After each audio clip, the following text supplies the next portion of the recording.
welcome back to my channel. If you're new here, I am Kenzie. Make sure to subscribe, hit the notification bell to stay up to date on all my new videos. For those of you who didn't watch, I have a video up on my channel that's like my pros or reasons why I chose to commute to college. I do commute to college. Today I'm going to be talking about the cons and things people really don't realize that is involved and happens when you are a commuter student. If that's something that will interest you, make sure to stay tuned and let's get right into the video.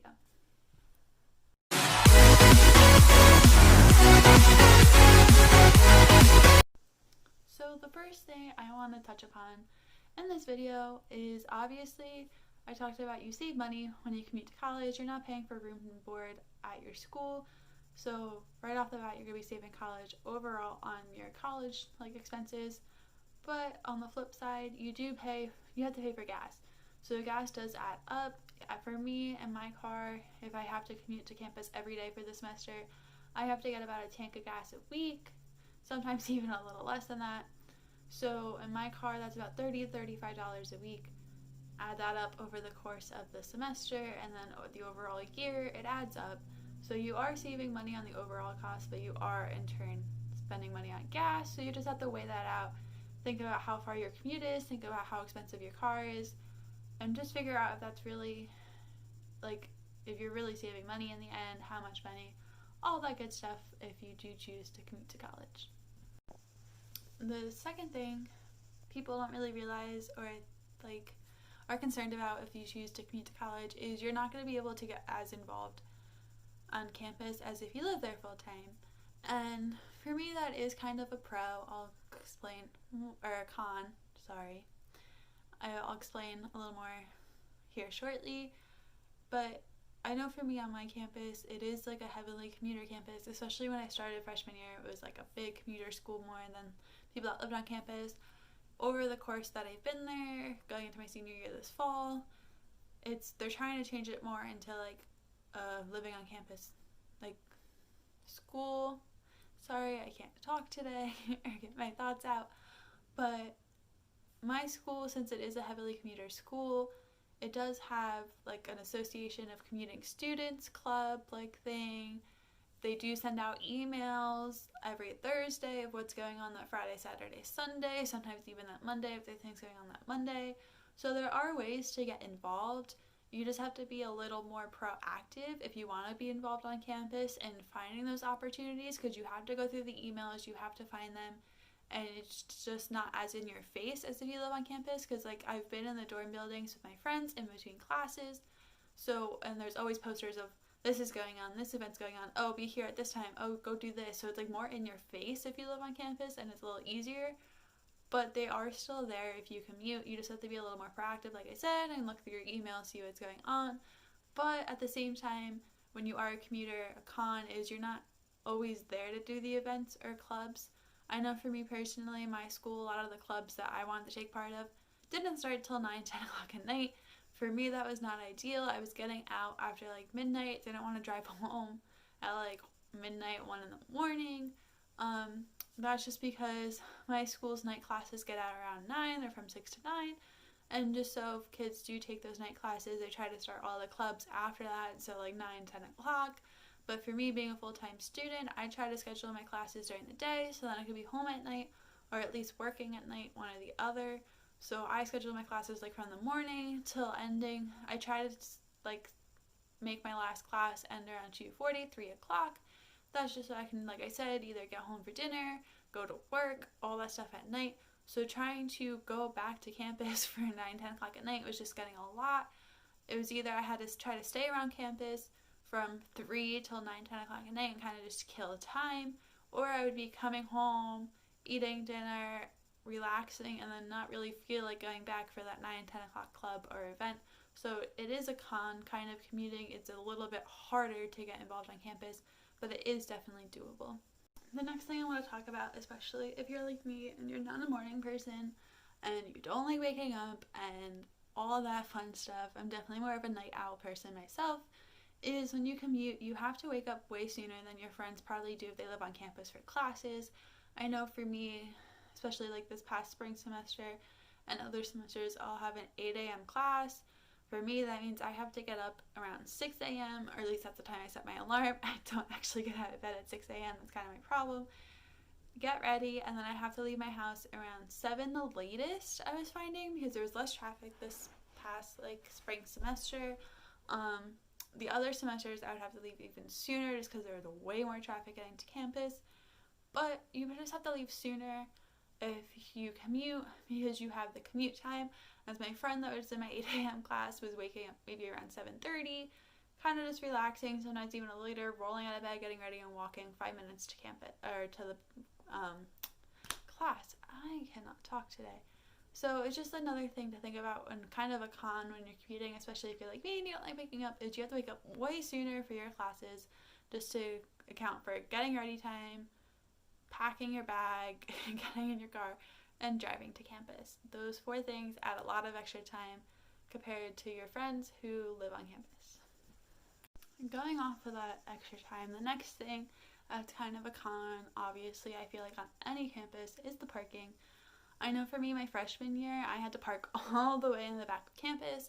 For me to walk to my academic buildings, or the academic quad that we call it at my school, was about 10 to 15 minutes, sometimes even a little more depending on the day. If it was raining, I walked a little faster. If it was nice or I was tired, I walked a little slower.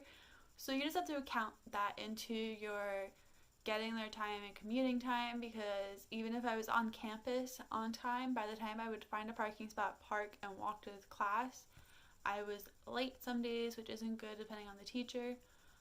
So that's just like another con of commuting. Even now that I'm not a freshman, I can park in like the normal non-freshman commuting like parking lot, and it's on the front of campus. It's still, even though it's easier because I get into the spot faster than having to drive all the way back around to the back of campus and deal with people walking and all that stuff, it's still pretty far distance to the academic quad, so it still takes me around 10 minutes, 5 to 10 minutes to walk there now.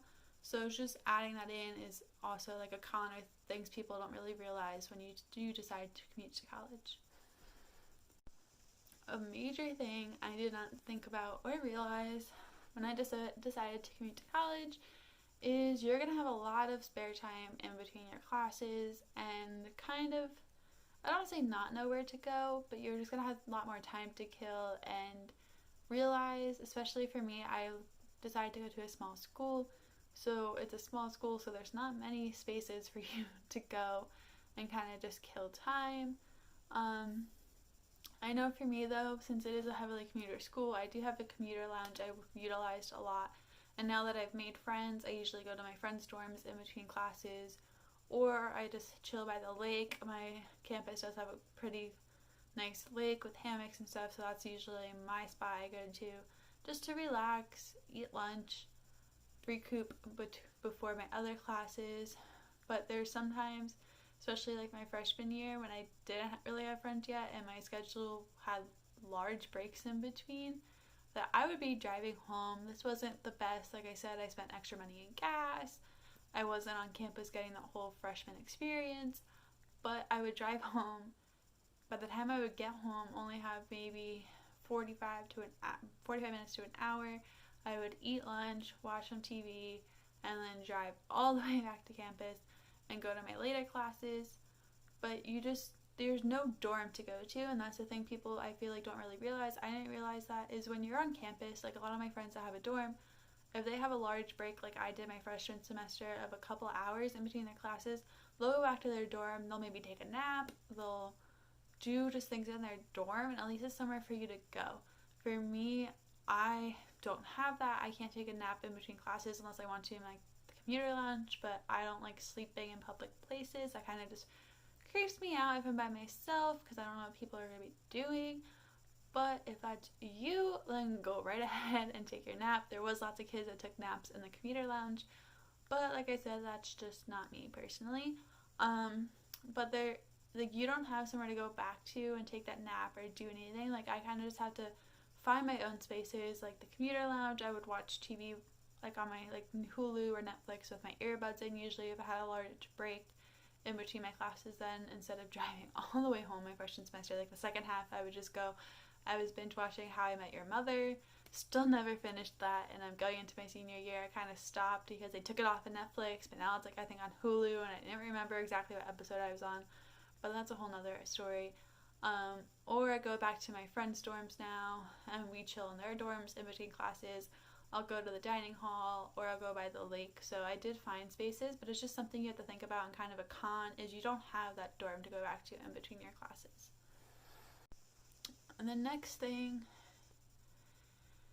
is scheduling. Yes, scheduling. Sounds so easy, sounds so not that important, but it is a con to me when you are a commuter is your schedule, especially if you're in your lower ranks of undergrad, say your freshman or sophomore year. You get the last pick on classes, so it's a little bit harder to get into the classes at the times you want, and therefore you might have those large breaks. I know for me personally, I've learned to schedule my classes back to back to back. That's just me personally. I know my friends on campus like having those larger breaks in between their classes just to be able to recoup, relax, maybe go take a nap at their dorm before their next class. I know for me being a commuter and working, I like just going in, getting my classes out of the way, back to back to back, and then get off campus.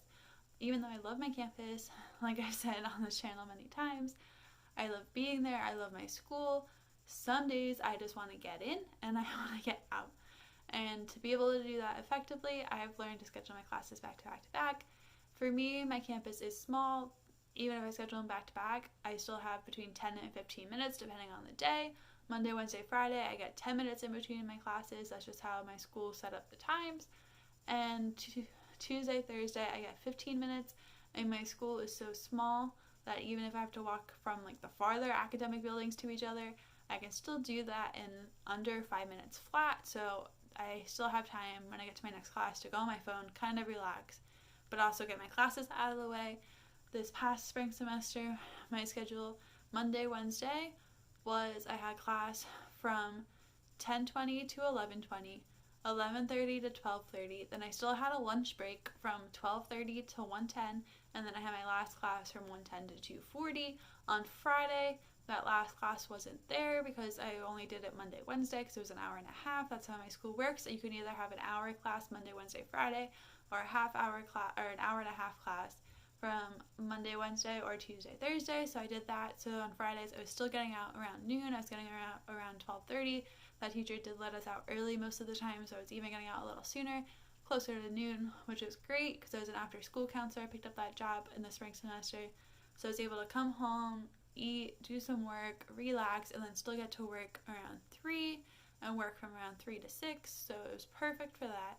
And then Tuesday and Thursday, I had classes in the morning. That was my early day this spring semester. I had a class from 8 o'clock to 9:30, and then I had from 9:45 to 11:15, so I was still getting out by noon every day, but the latest day I was getting out was still around 3, which is like my ideal time, just because I don't deal with traffic as much. Yeah, there's like kids getting out of like elementary school and high school around that time, but I was finding when I did have class till around 4:20 other semesters, that was the time that a lot of the full-time students were leaving campus, so there was traffic to get out as well as traffic of just like starting rush hour getting home, and it was taking me longer to get home. And being a full-time student, I like just being able to now work my schedule so I'm not sitting in traffic as long. There are still days obviously where there's road work, there's accidents, there's all that stuff, so it does take a little longer to get to campus, but I've had figured out by now how to cut down my commuting time, which is awesome. But just thinking about scheduling is a con because sometimes in some semesters I had classes with huge hour breaks in between, and like I said earlier in this video, you just have to figure out how to kill that time on campus without having a dorm. So that's definitely a con, is scheduling when you're a commuter. The next thing that I consider a con when commuting is group work. I know not everyone likes group work, everyone has their own opinion about group work. I know for me personally, if I'm able to work by myself, I choose to work by myself. There's many reasons to that. I've just found in groups that I've been in group work, there's always that one person that doesn't do anything, there's that one person that doesn't communicate, there's one person that always ends up doing everything, and that's usually me because I am the type of person that I just want to get things done, I want to get a good grade, all that jazz, but I'm So I rather just work by myself anyway. If that's an option, I usually choose to work by myself on group projects. Even though you guys might think I'm crazy on that, because you're like, why would you want to work by yourself if you can have other people helping you and not do as much work? I rather just do the whole assignment by myself. I usually get a better grade that way. And being a commuter, it's just easier for me. It's a con kind of being a commuter with group work because you're not readily available on campus. You're not on campus as much. So say your group wants to get together at the library on Wednesday at like 3 p.m. Maybe I'm obviously usually not on campus. Maybe I'm not on campus at that time. Maybe I don't have any classes that day. Maybe they all got canceled, so I'm not going to be on campus that day anyway. It just makes it harder when you're a commuter to do group work and schedule that time to get together outside of class and get the work done. So that's like a con for me, and that's just another reason why I choose to work by myself on group work.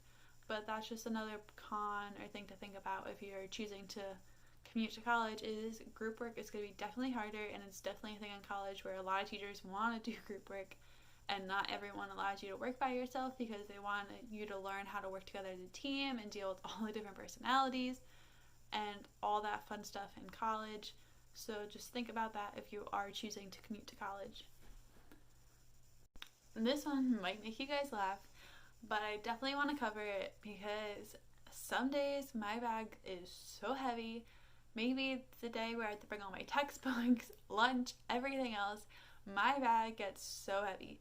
Your bag is definitely going to be heavier than your friends' bags. That is just a fact. That is because being a commuter, you have to bring everything you need for the day and carry it around with you all day. I know for me, my car is pretty far away from the academic quad, and so I'm not going to be walking back and forth a bunch of times, maybe dropping things off, bringing things back to where I am. Besides, if I'm bringing lunch or something, I don't want to leave that in my car if it's a hot day because then my lunch will get gross. And so I just have to bring everything around.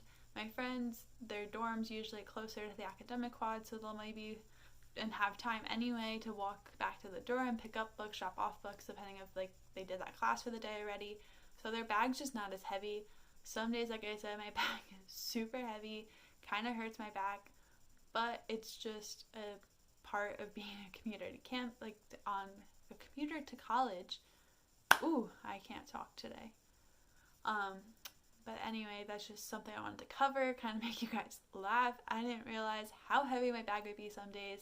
Luckily, a lot of the time now, my teachers will allow us to get textbooks online or not have to bring the textbook in. Every class, they'll tell us kind of the classes we need our textbook.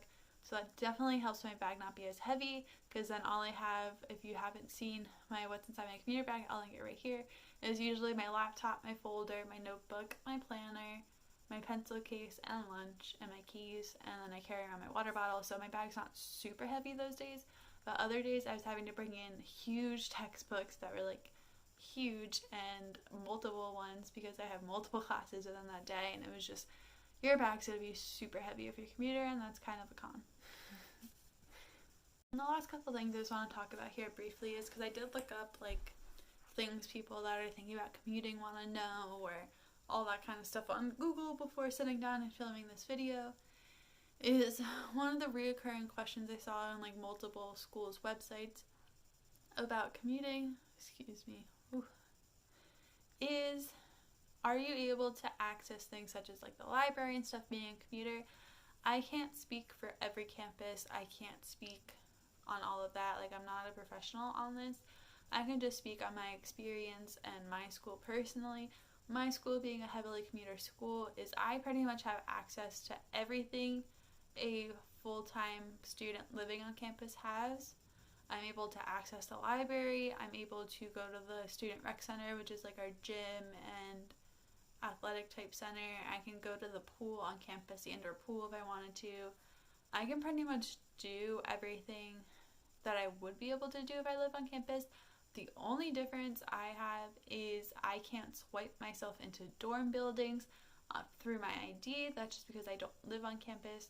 If you live on campus, I think you could swipe into your building, obviously, but I'm pretty sure you could swipe into other people's buildings as well, like all the dorm buildings pretty much. I can't do that, and I don't really want to anyway. I don't think that's a big deal for me, personally, I don't have a dorm. If I'm going to the dorm buildings, I'm going with a friend to hang out with them, and so they just swipe in as normal, let me in with them, that kind of thing. So it's not a big like thing for me. Is like, oh, I can't get in the dorm building, like I should not be a commuter.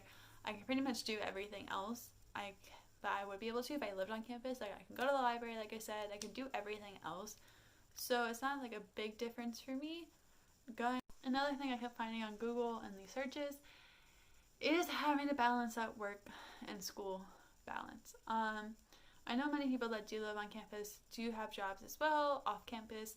I just found personally all of my friends usually on campus don't have either a job in general, or if they have a job, it's either on campus or not. They don't normally work as much as I do off campus, and that is fine. Like, you just have to figure out what's you, work for your situation, all that good stuff.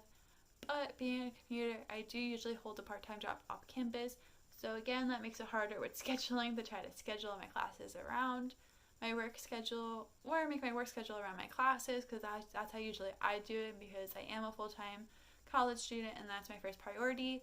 I've been working very hard to pretty much get my graduate degree as well early, which I'm on track to get it in 1 extra semester instead of an additional 2 years. So to me, that's like the big thing in my life right now, is I'm just trying to get my degrees and start my adult life more than I've already started it. But you still have to work, especially for me. I have to pay for gas, so having a job is very important as well. So just trying to figure that out is sometimes hard, and it's an added kind of con for commuter students, that you have to try to figure out, I'm working these days, I can have my classes these days, and that's my schedule. And sometimes that means not going to that club, not hanging out with your friends, not going to that party. It's just something you do when you're a commuter and your life is already a little more crazy than your friends' lives on campus, just because maybe their parents are helping pay for school, so maybe they're able to go to those parties more, or all that fun stuff. Is you're already having to balance that school and work, and then obviously when you finish school, it's going to help you a little bit better, because then you just have to balance life and family life and work instead of school. So that's like a little con that I wanted to cover, that I kept seeing all over these Google searches I did. So like I said, I'm not a professional in this. I'm just doing the school series because I am the oldest in my family. I've had to figure things out for myself, and I just want to share these experiences with you, share you my experiences, my opinions, things I've realized. And so that's like the school series. If these were like some of the pros or things I found that I didn't realize, or just things I would consider if you're choosing to commute to college, make sure you watch my pros or reasons why I chose to commute. I'll link that right up here. I love commuting. I love my school. I love everything about it. It's just like everything in life, there's a good side, there's a bad side. I want to make sure you guys have both of them, in my experience, like, so you know everything if you're choosing to or thinking about like commuting to college. And like always, make sure you guys like this video if you did, subscribe to my channel, hit the notification bell so you get notified every time I post a new video. I post a weekly video like this every Friday at 3 p.m. and I post a what sold for the week and my reselling at Sundays at noon Eastern. Both of them are Eastern time. All the good stuff. Make sure to comment below any video ideas you want to see, any topics you want me to cover. I'm more than happy to film videos you guys want to see and all that good stuff. And now we're going to get into the shout out of the day. So today I'm going to be shouting out Meg Lee.